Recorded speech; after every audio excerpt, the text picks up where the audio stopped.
I would probably feel about as comfortable to walk over there and lick that door handle as I would to actually drink out of this glass.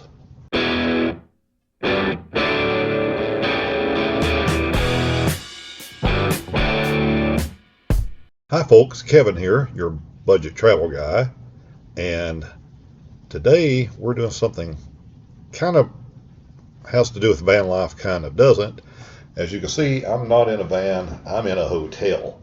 So let's talk about the ways that van life are much better than hotels. The obvious one is being in a van and camping is going to save you a lot of money, but there's a lot of other things to do with this topic. First of all, I'm in a Marriott because I had a free night coming due to other traveling that I used to do before. Well, I may be a little bit new at van life. I used to spend up to 100 nights a year in hotels on the road. I have had every good experience and probably every bad experience that a person can possibly have in hotels. So let's talk about a few of those. First off, your stuff is supposed to be secure in a hotel. More than one time, I have been given a room key, used my room key, opened the door, and either had people sitting there or the people were gone and all of their stuff was sitting there. Which, had I been a bad guy, I could have walked off with all their cameras and computers and everything else that happened to be there, because the hotel somehow magically messed up and gave me a room that someone was already in.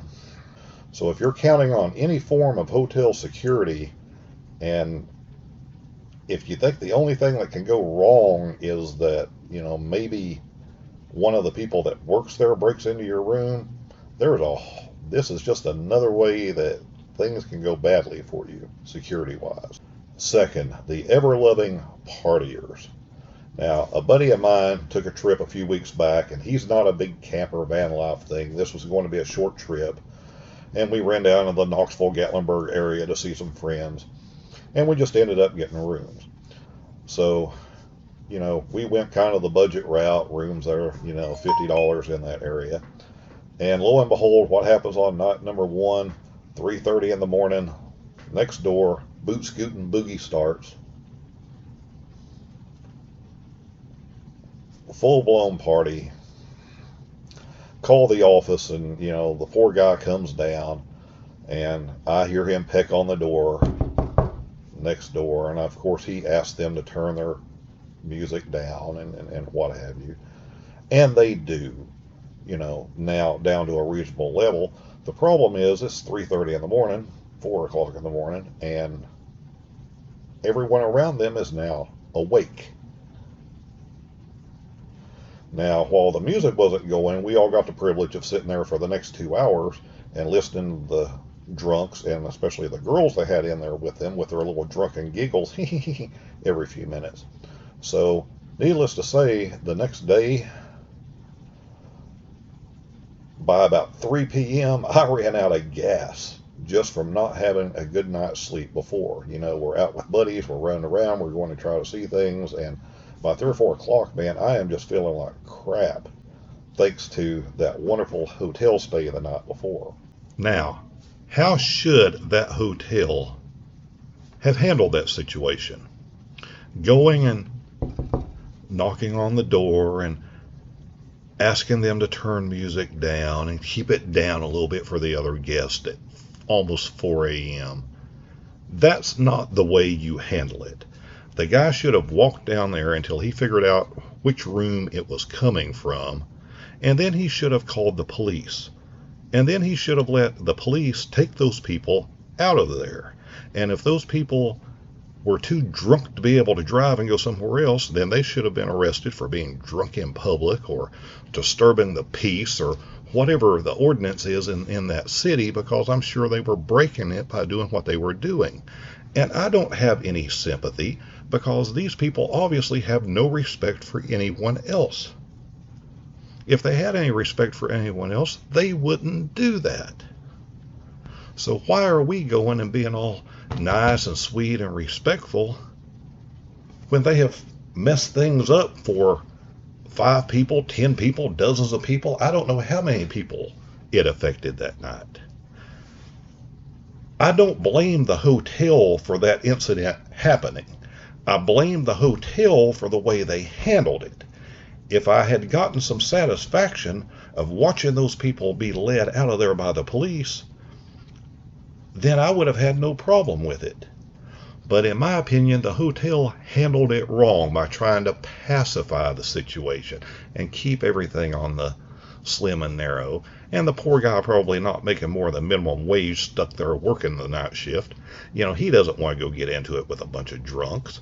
So you kind of can't blame him. It's just the way the hotel industry in general looks at these things. And no matter what the problem is, all you're going to get from anybody, later that night, the next day, whatever, you're going to get that empathetic look and, oh, we're sorry. But that doesn't solve the problem. That doesn't get people their sleep back. That doesn't get people their enjoyment back. That doesn't keep them from having their next day wrecked. If I wanted to feel that bad the next day, I could have saved money and slept in the car. So, Mr. Hotel Owner and Mr. Hotel Manager, you handled that situation wrong. And unfortunately, that's probably the way that situation gets handled 99% of the time in hotels. Now, it's not to say that the same thing can't happen in a campground, because I know people have had bad experiences. I've been lucky enough not to have a lot of those in camping, but I know it does happen. But you can at least start your vehicle and, worst case scenario, leave, go to another spot, go to the other end of the campground. You can do something. When you're in a hotel and you end up in these situations, you're just kind of trapped. And this has happened to me more than once over the years. Even if you're staying in an upper end hotel, you're in a Marriott, you're in a Sheraton, you're in a big city, guess what you end up having there? You end up having weddings at those places and wedding receptions. So what you have, especially when the bar closes down about 2 a.m., is you have a bunch of drunken people stumbling up and down the hallways and into their rooms and into each other's rooms and banging on each other's doors, and and they're drunk and they're trying to be quiet because this is an upper end hotel, but you know how drunks are when they're trying to be quiet. They end up being even louder because they're giggling and falling into things. So don't think because you're in a nicer hotel that it's going to be noise free. Now, I'm going to let you in on a secret just between me and you. All hotel rooms are nasty. Something you need to have with you in your van, your RV, or whatever that you probably just use for yourself anyway, but you really need, when you get a hotel room, throw in your travel bag a can of Lysol. And from the moment you hit that door the first time, you need to be spraying down those door handles. You need to spray down every faucet in the bathroom. You need to spray off the sink counter, the remote control for the TV, the telephone, even though you don't plan on using it, but just in case you have to pick it up and call the front desk for something, the alarm clock, and every little light switch that you can find.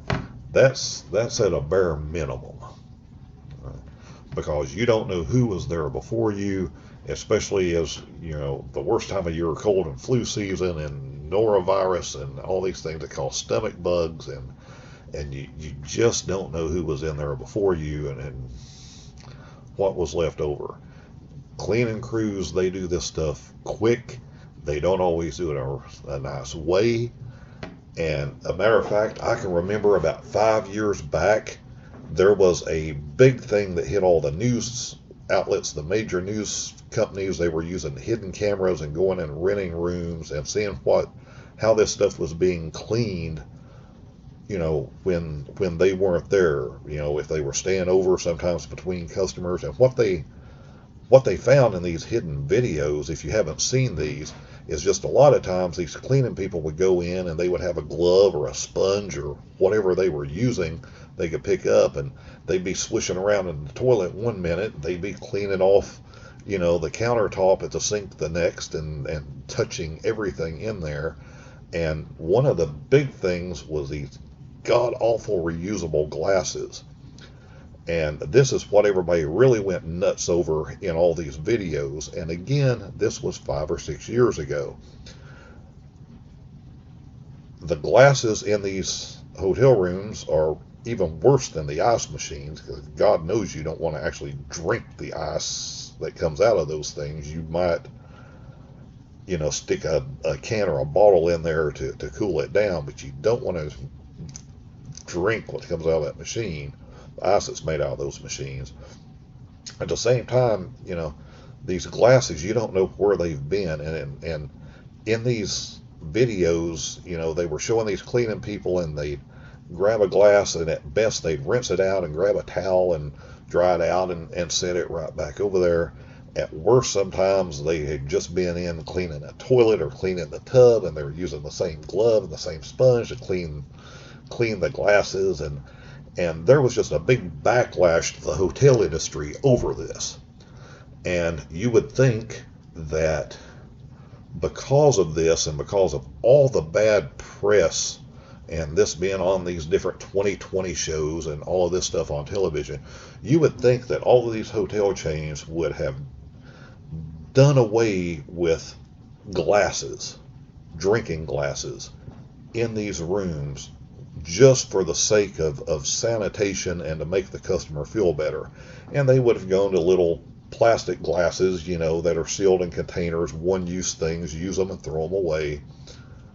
But no, because here in this very expensive hotel room, guess what's in here?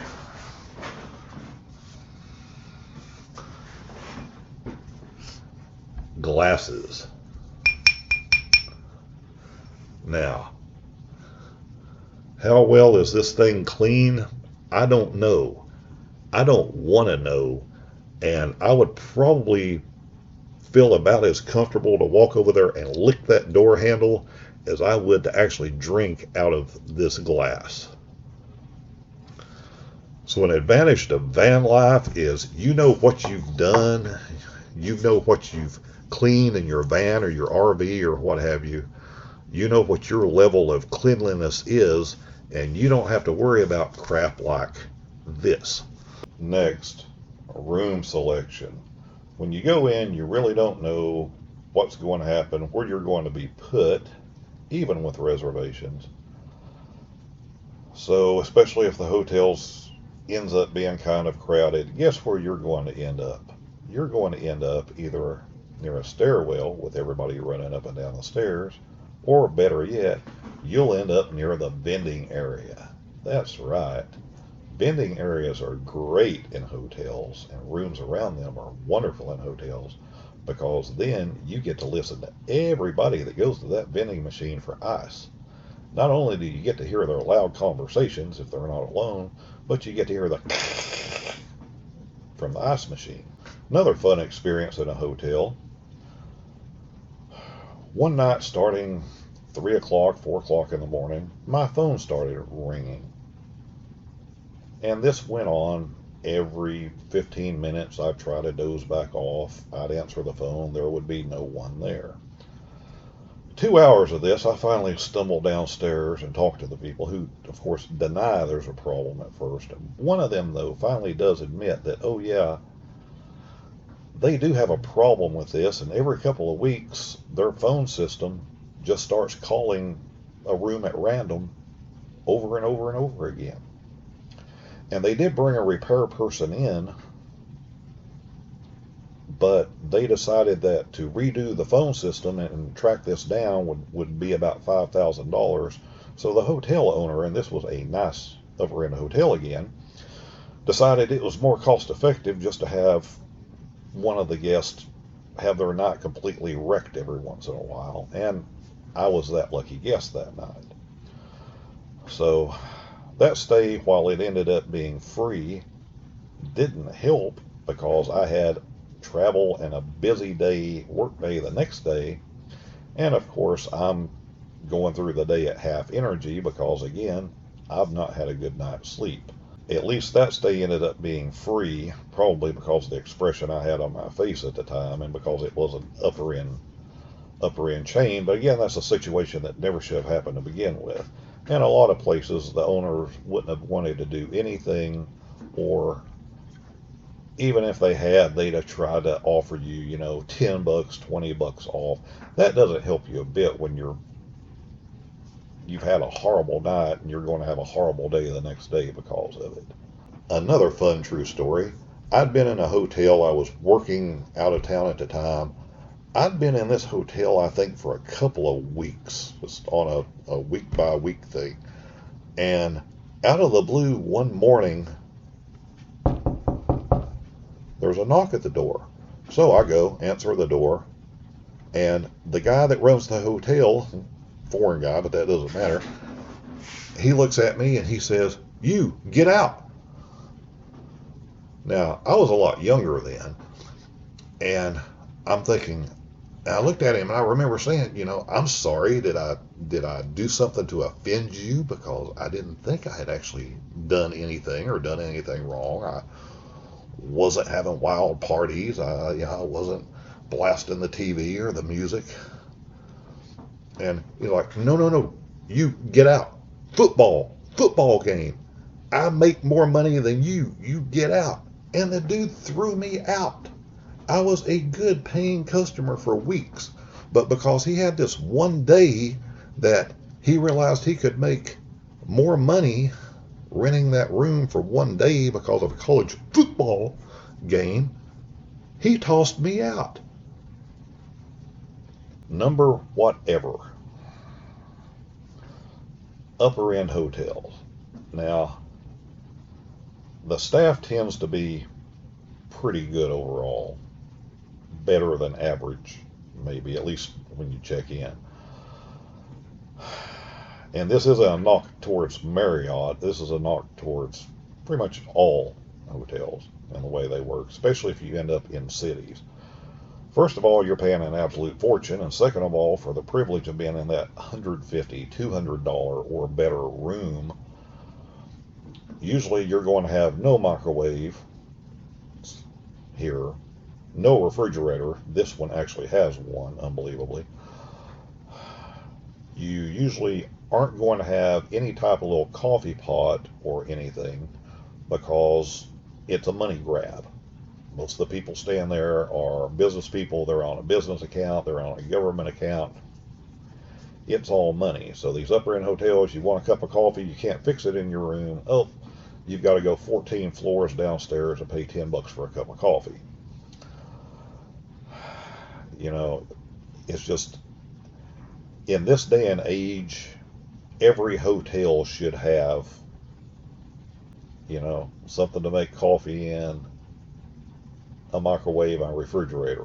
But your upper end stuff generally doesn't. So if you haven't stayed in a lot of upper end hotels and you drive by and you have envy towards the people staying there, you really don't need to. It's really not that great. As a matter of fact, this is a fairly expensive hotel, and another thing it doesn't have, while it does have cute little soaps that are in odd little shapes, it doesn't have a hair dryer. Any decent hotel now has a hair dryer. I'm sure you women would appreciate the makeup mirror that's over here in this place, but really, no hair dryer? Not a problem for me, but for you ladies, you'll understand. How can you have a room that's this expensive in a hotel, a name brand hotel, and not have a hair dryer? Now, if you happen to smoke,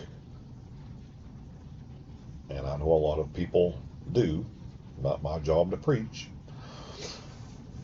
but if you smoke, your nicer hotels, you're going to be inside with lobbies and going down long hallways and multiple floors. So anytime you want a cigarette, because everything is non-smoking in most of these places now, you're going to have to leave your room, go down a long hallway, get in the elevator, go down 5 floors, 10 floors, whatever, down another long hallway, out through the lobby to go outside. and go your 900 feet minimum or whatever it is away from the building in order to have a cigarette. This is where your average little $50, $60 hotel rooms, if you are on the road and you do need a place to go stay occasionally, find a place that has outdoor entrances like the old motels used to be, where you pull your car up and your door is right there. First of all, just the hassle of dragging the stuff you own that's important that you care about in and out and up and down all these hallways and elevators. Eliminate that from your life. The older I get, the simpler I want things to be. And back to the smoking part, at those kind of places, if you want a cigarette, you can open the door, step outside, and have one, and not spend 15 minutes just trying to zigzag and get around and get out of the hotel you're in. The hotel money game. This is the fun one.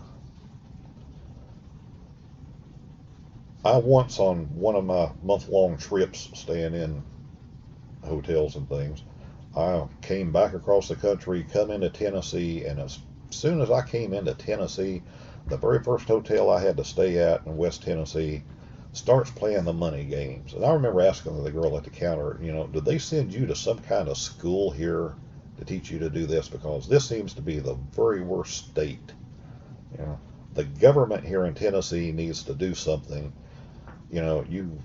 Especially in your tourist areas, everybody advertises these low rates that are ridiculously low, and they don't actually have any rooms, or they have one room that has a cot and a camp stove in it, that meets that rate. So you're never going to get the rates that's seen on those advertising signs, at least in the state of Tennessee.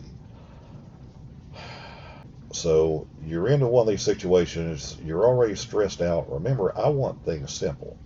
You're already stressed out, and if you're coming in late, you've had a day of working, you've had a day of driving, and now you get to play the hotel price game with these people. Thank goodness some of this has been eliminated. If you use a site like TripAdvisor and you can see what the prices are, you can, if you're in a state that traveling down the interstate in those areas, that you can grab one of the little hotel guides from a convenience store or a restaurant that'll have the coupons in it. There's still no guarantee that they'll actually honor those once you get there. So it's hit and miss. Even within the same chain, I've walked into one, they refuse to honor the coupon. I've gone 10 miles away to the next hotel in the same chain in the next town. Oh yeah, they take it with no problem. So it is just so hit and miss that just knowing that I'm getting ready to do that or have to go deal with it, I can feel my blood pressure actually going up. I used to dread it that bad. I don't dread it that much anymore because I don't do it that much anymore. Because now I'm in a van, I'm able to camp out, I'm able to eliminate a lot of this stuff. But even if you're doing the van life thing, there's if you're out for a long time, you may get in a situation where you need to treat yourself, where you're not feeling well, where you're just about to run into a horrible storm that you can't get out of. You've stumbled into an area where all the campgrounds and camping spots are full because there is something going on in that area, Little League World Series, something that's happening that week or that weekend that you didn't realize, and everything is just booked solid, and you may not have a choice but to drive a few more miles and on the outskirts and stumble into some hotel. In my perfect imaginary world, there would be a price on the hotel sign, and I would go in, and they would rent me a room for that price. And I would get into it, and it would be clean, and things would work. And there would be a microwave, and a refrigerator, and a coffee pot, and a hairdryer for the ladies. And there just wouldn't be any hassle. I wouldn't have to join any clubs. I wouldn't have to deal with points and crap and expiration dates and all this garbage. There would be no negotiation. But unfortunately, the hotel industry, at least in this country, is never, ever, ever going to work that way. And that is why I hate it. I do not mind spending money. I do not want to spend money for the privilege of being annoyed and aggravated. Another fun hotel experience. This was Tennessee again, by the way. I was there for a conference doing some work things, main chain hotel, and as a matter of fact, had rented out one of the big conference rooms for a thing the next day. Well, get me started on how bad a deal those things are. But anyway, I tool into town. I'm running behind. I'm working my real job and coming in to do this other thing on the side. I roll into my room 2 o'clock in the morning, flip back the sheets, and there are all types of little bugs all over the nice white sheets, all in the pillows. So I call the front desk and they apologize, and they do move me to another room, which seems to be not quite as bug infested, so I let it go. The next day, I'm in the ballroom, conference room, with this meeting show, all of these things going on, and little things keep flying by, and people keep making comments. And I finally realized what it is. It's termites. The hotel was infested with termites. Boy, I'm a complainer. I should have been happy it was just termites. Could have been worse. Could have been bed bugs, right? Hotels with that wonderful free breakfast. And by the way, you generally won't get that in those $200 and $300 places. No, no, no, no, no. That's not part of it. You're going to go pay, you're either going to go somewhere else or you're going to pay $20 for breakfast downstairs. But back to the average $100 and under hotels that most people hit when they're traveling, the little breakfast thing. Check out 11 o'clock. Breakfast stops being served about 9. Let's get you in. Let's get you out. Let's show you that we don't care about you at all. We have gotten your money. We'll move you out. So even if you're trying to relax and drag it out, why do they have to do this? Cut this off 2 or 3 hours early. You're paying for it. They should be doing it all the way up to checkout, but they don't. And that obviously proves they don't care about us. And amazingly, everywhere you go and every chain seems to have that same silly little rule. Cutting that whatever they have for breakfast off hours before checkout time. Oh yes, and don't let me forget, while checkout time is 11 or 12 o'clock, you can almost have a 50-50 chance that come 8 or 9 o'clock, regardless of any privacy signs you put up, housekeeping is going to come and start banging on your door. So even if you have gotten in late and you're trying to sleep in a little bit, you won't be able to. Now, and this is from multiple experiences, I can tell you what's going to happen. They're going to apologize profusely. And if you ignore them, they're just going to come on, barge on in, or try to, depending on how you have the door locked. But either way, you're awake now. And when you go down or call the front office, they're going to apologize, and they're going to, oh, we're sorry that happened. That's never happened here before. No, that's not part of our policy. Our employees know not to do that. BS. Well, you're trying to clear those people out, get everything done the next few hours. Faster, you don't want to pay those employees for any more hours than you have to. So you want them doing all these rooms in a couple hours time. Again, you've gotten the money from your customer and you just don't care about them. Now it's the next morning, you just want to herd everybody out. Again, it's one of those things that can just cause you to have a really bad morning, especially if you got in late the night before. Because if you're like me and like a lot of people, once you're awake, you're awake. Uh, and sorry if you only have 3 hours sleep, 4 hours sleep, whatever, and you have a 16-hour day facing you. No, we don't care. We got your money. Some of you may not like experiences with foreign hotel owners. I'm going to tell you, mine is 50-50. You know, I have had excellent foreign hotel owners. I've had horrible foreign hotel owners. I've had excellent American hotel owners, and I've had extremely bad, bad, bad American hotel owners that I've had to deal with.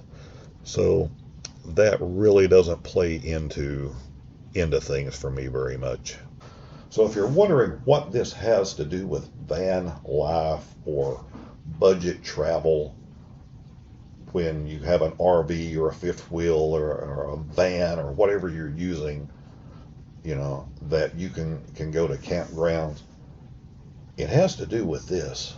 Traveling that way compared to playing the constant hotel game, it's just a whole lot less stressful. And that's one of the things that I like about van life. And it's sad to say, but these people in these hotels, in this entire hotel industry in this country, did a lot to push me in that direction. And I have a feeling they did a lot that pushed a lot of other people in that direction. Because once you can go out and experience travel and long periods of time in travel and not have to deal with all of this crap in hotels that we're discussing,